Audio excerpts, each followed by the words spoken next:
segon dia d'estar a la granja, que la Montse feia molt temps que em deia que havíem de fer alguna cosa. Jo feia molts anys que li deia, ostres, Sònia, és que no hi ha monos de dona, bueno, la roba laboral de dona no n'hi ha.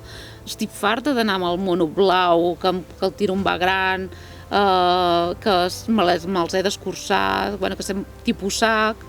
Sí, Montse, ja ho farem. Però és que jo no sabia que realment hi havia aquesta necessitat. És a dir, fins que no la vaig viure jo, Montse, perdona que talla, fins que no la vaig viure jo, vaig dir, ostres, Montse, què va ser, Montse, ja. Sabia que havia de ser de diferent color, sabia que havia de ser diferent, però clar, necessitava algú que m'ajudés, no? I ella, doncs, bueno, de seguida em va dir, ja tinc la solució.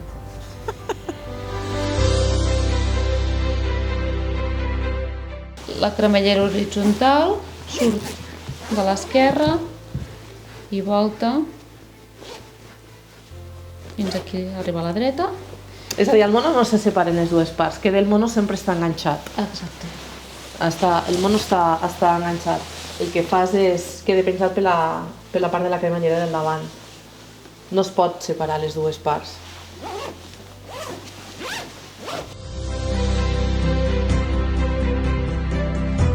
Com pot ser que al segle XXI ningú hagués pensat en les necessitats de la dona?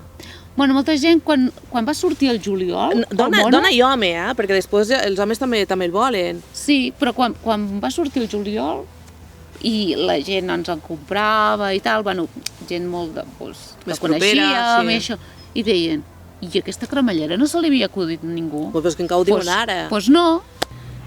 Tu vas roba de treball i automàticament enllaces amb roba vella, roba trencada, roba gastada, roba que ja ningú la porta. Per què?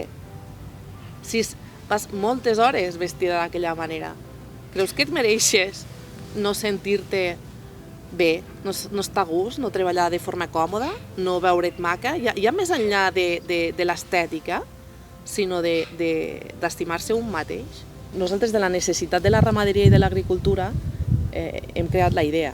Aquesta idea és portar-la a més àmbits, inclús a carrer. Ara també estem treballant amb empreses, perquè les empreses, els seus treballadors vagin amb els seus colors corporatius, amb el seu logo... I és una manera que no necessites molt capital per complir els plans d'igualtat. El nom de Monoa és el singular femení de mono. Molta gent diu mona, no, monoa. Monoa. Per nosaltres és el mono. Què passa? El mono és masculí. Llavors, si nosaltres fèiem un producte o està creat el producte per dones, no hi havia el femení de mono. Llavors, si t'hi fixes el que és l'isotip, que hi ha una O i una A, és com aquesta femenina entra dintre un món masculí de mono, és a dir... Es fusionen.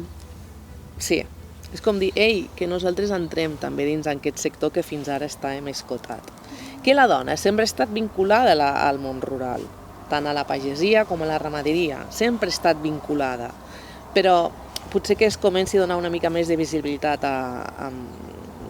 que la gent comenci a ser més conscient de que la dona sempre ha estat al darrere, potser que pot estar al costat.